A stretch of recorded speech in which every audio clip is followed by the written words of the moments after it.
It wasn't a big stretch for me because I was so familiar with the genre. Issue is only mentioned in the very beginning, and the fact that he's wearing that badge all the time. Sam Elliott is known for being a man of few words. His distinctive, gravelly voice has brought to life countless characters over his 50-year career, mostly cowboys, soldiers, and tough men who live by old-fashioned values that many people have forgotten. Throughout his long career in Hollywood, Elliott has consistently chosen roles that value genuine authenticity over flashy spectacle. He has always preferred substance over style in his work. When Elliott criticizes a film, it's not simply about personal taste or artistic disagreements. For him, it's about watching the film industry turn its back on the very values he has spent his entire career trying to uphold and defend.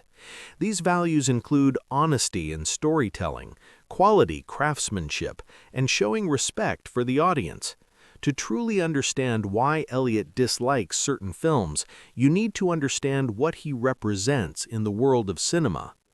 Elliott is part of a dying breed of actors. He's someone who deliberately chose to appear in Western films even when they weren't profitable or popular.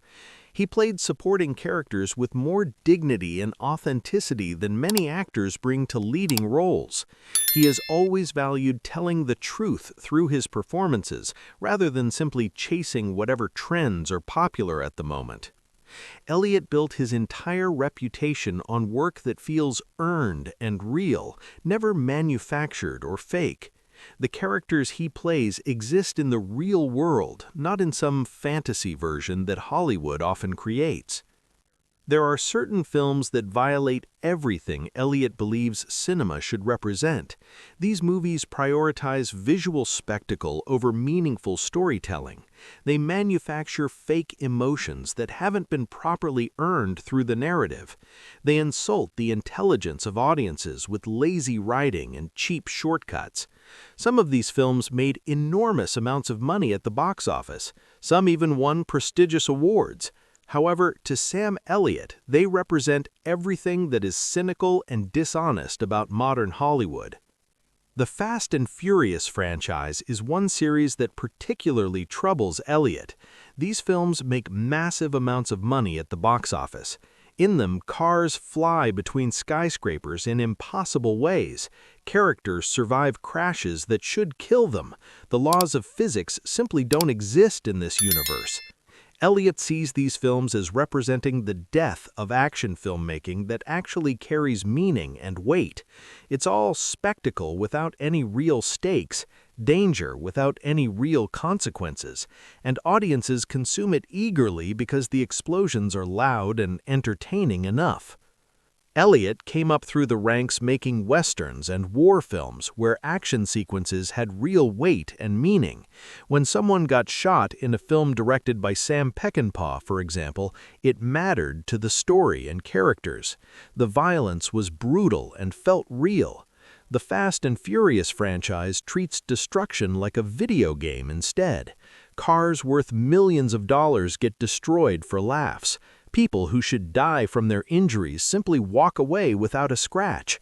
Nothing has real consequences in these films because consequences would slow down the pacing and get in the way of the next big action set piece. What bothers Elliott most about these films is the fundamental laziness behind them.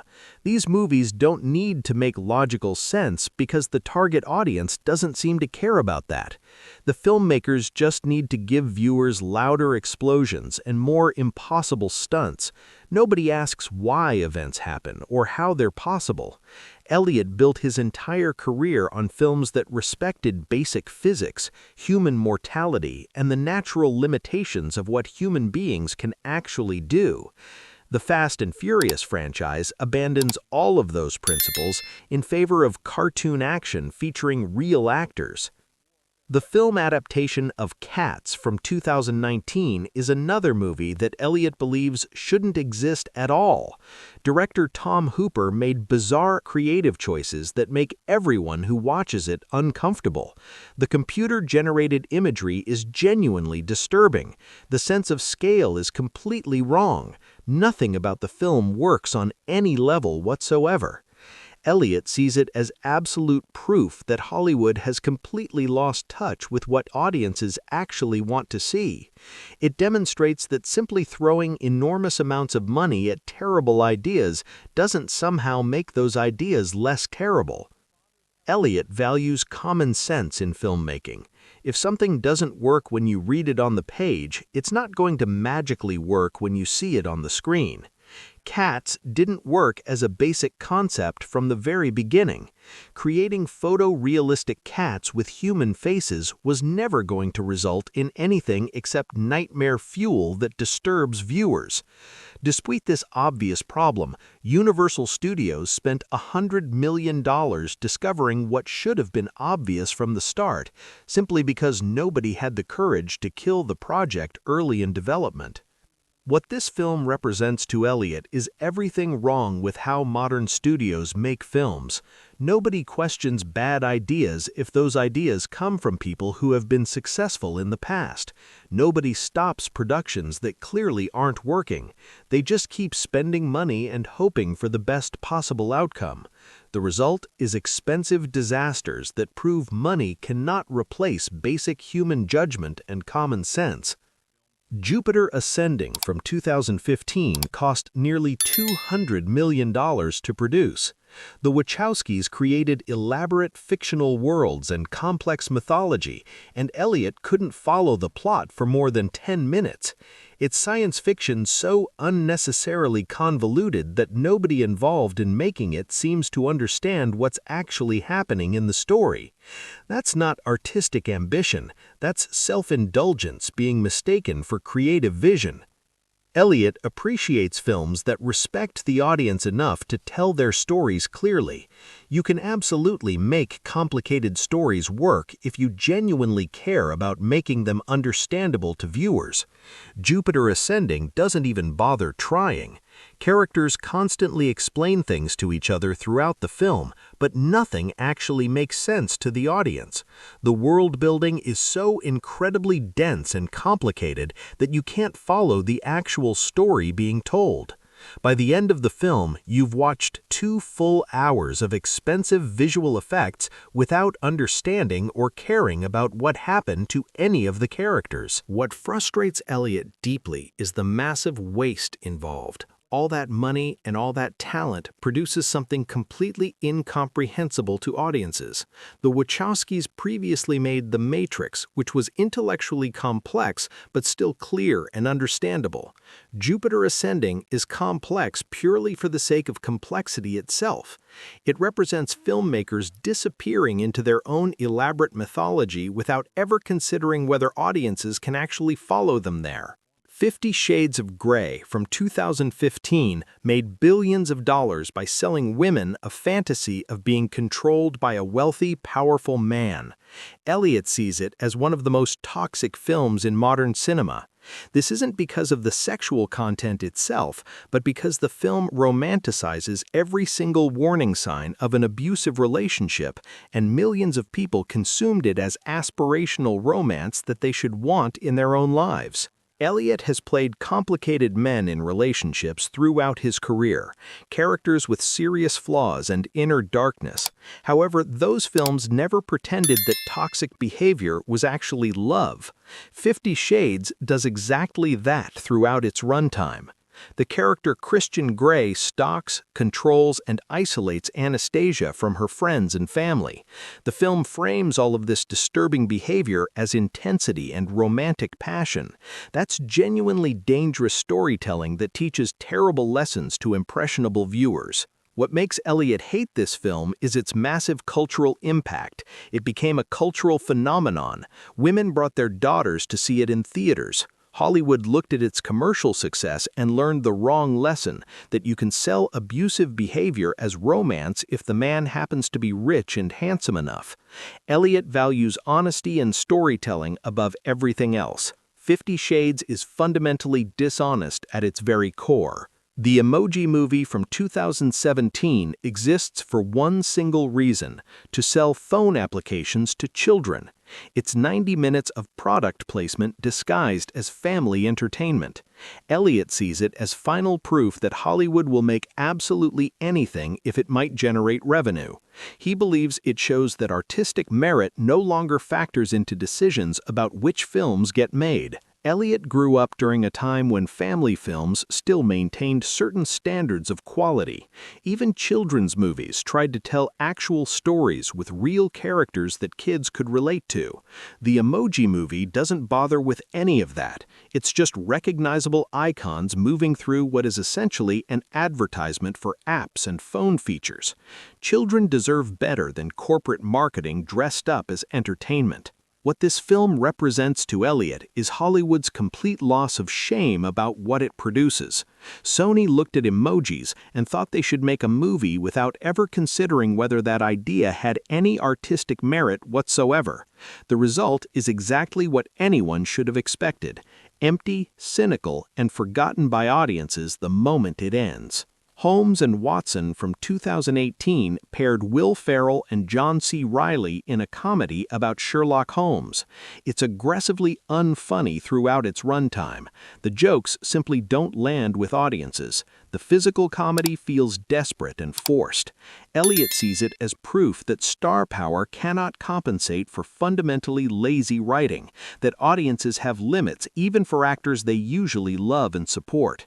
Elliot appreciates genuinely good comedy. He has done comedic roles himself when the material earned it and deserved his participation, but Holmes and Watson doesn't even try to be good. It assumes that Ferrell and Reilly being silly together is enough to carry a film. It assumes that putting recognizable characters in dumb situations will automatically generate laughs. The film is lazy at every single level: the writing, the directing, and even the performing. What makes Elliot hate this film isn't simply that it's bad, it's that everyone involved clearly didn't care about making something good. They assumed their famous names would sell tickets regardless of the actual quality of the film. That approach is deeply disrespectful to audiences who paid their hard-earned money expecting actual effort from the filmmakers. Elliot has never phoned in a performance in his entire life. Watching other actors do exactly that offends him on a deep level. Transformers: The Last Knight from 2017 is Michael Bay's fifth Transformers film. It somehow involves King Arthur, alien robots, and a plot that nobody in the audience can follow or understand. Elliot reportedly watched 40 minutes of it before giving up entirely. He didn't stop because it was bad, but because it was completely incomprehensible. Michael Bay creates spectacle so chaotic and overwhelming that human eyes literally cannot process what's happening on screen. Elliot values clarity in filmmaking above almost everything else. Even in intense action sequences, the audience should be able to understand the geography of the scene and what's at stake for the characters. Bay's Transformers films abandon both of these basic principles. Giant robots fight each other in ways that make it impossible to tell who is who or what's actually happening. The camera moves far too fast. The editing is far too quick. It's a visual assault disguised as entertainment. What this film represents to Elliot is everything wrong with modern blockbuster filmmaking. There's a misguided philosophy that louder automatically equals better, that faster automatically equals more exciting. Nobody stops to consider whether audiences can actually follow what they're seeing on screen. The result is an exhausting, empty spectacle that leaves viewers feeling absolutely nothing when it's over. Movie 43 from 2013 assembled a cast of A-list talent for a series of crude comedy sketches. It's aggressively unfunny and deeply uncomfortable to watch. Elliot sees it as perhaps the saddest thing Hollywood produced during the entire 2000s decade. He sees it as watching genuinely talented actors debase themselves for material that isn't remotely funny or clever. It's human dignity being sold for absolutely nothing in return. Elliot has turned down countless roles throughout his career because they didn't meet his personal standards for quality. He has never chased paychecks at the expense of his self-respect and reputation. Movie 43 represents the complete opposite philosophy. It represents actors saying yes to anything and everything regardless of quality or how it might affect their careers. The result is something that helps nobody's career and genuinely entertains nobody in the audience.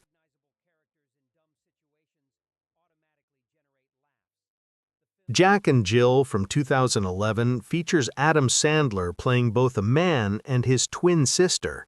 It's lazy, unfunny, and exists only to give Sandler a vacation disguised as a film production.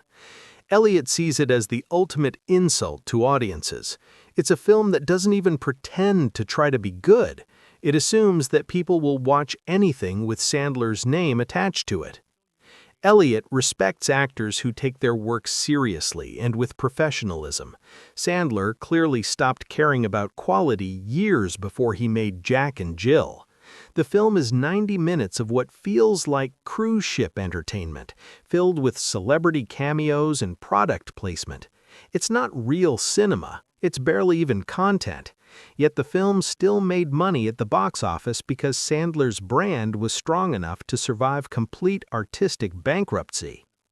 What makes Elliot hate Jack and Jill is what it represents about modern audiences and Hollywood.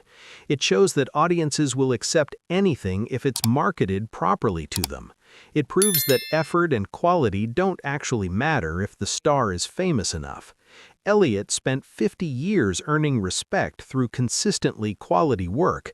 Sandler throws all of that away for easy paychecks, and audiences reward him anyway by buying tickets. However, the film Sam Elliott reportedly hates most is God's Not Dead from 2014. This is Christian propaganda masquerading as an actual movie. It presents atheists as angry, broken people who hate religious believers for no good reason. Every single non-Christian character in the film is either portrayed as a villain or converts to Christianity by the end. Elliot, who is a private person about his own faith, sees this as the absolute worst kind of manipulation. It's using cinema to preach to people who already agree with you, rather than exploring genuine questions about faith and doubt. The story is extremely simple and formulaic. A Christian college student debates an atheist professor who secretly hates God only because of personal tragedy in his past. The student wins the debate through logic and scripture. The professor gets hit by a car shortly after and converts to Christianity before dying. Every atheist character in the film is portrayed as miserable until they find Jesus. It's not real storytelling. It's essentially a recruitment film disguised as entertainment. What makes this film completely unforgivable to Elliot is its fundamental dishonesty. It claims to be about religious freedom while simultaneously demonizing everyone who doesn't share one specific set of beliefs. Real faith requires genuine doubt and personal struggle. This film offers neither of those things. It only offers easy answers and cartoon villains who represent everything the target audience wants to believe about non-believers. Elliot believes that cinema should explore genuine truth and human complexity, not manufacture comfortable lies for audiences. God's Not Dead does exactly the opposite of that. It tells audiences exactly what they want to hear in the most simplistic way possible. That's not art or meaningful storytelling. That's manipulation for profit, disguised as religious expression. All 10 of these films abandon craftsmanship for cheap shortcuts. They abandon honesty for manipulation. They abandon respect for their audiences in favor of cynicism. Elliot's hatred of these films is really a defense of what cinema should actually be. His criticism comes from a place of caring deeply about the art form and wanting it to maintain standards of quality and honesty.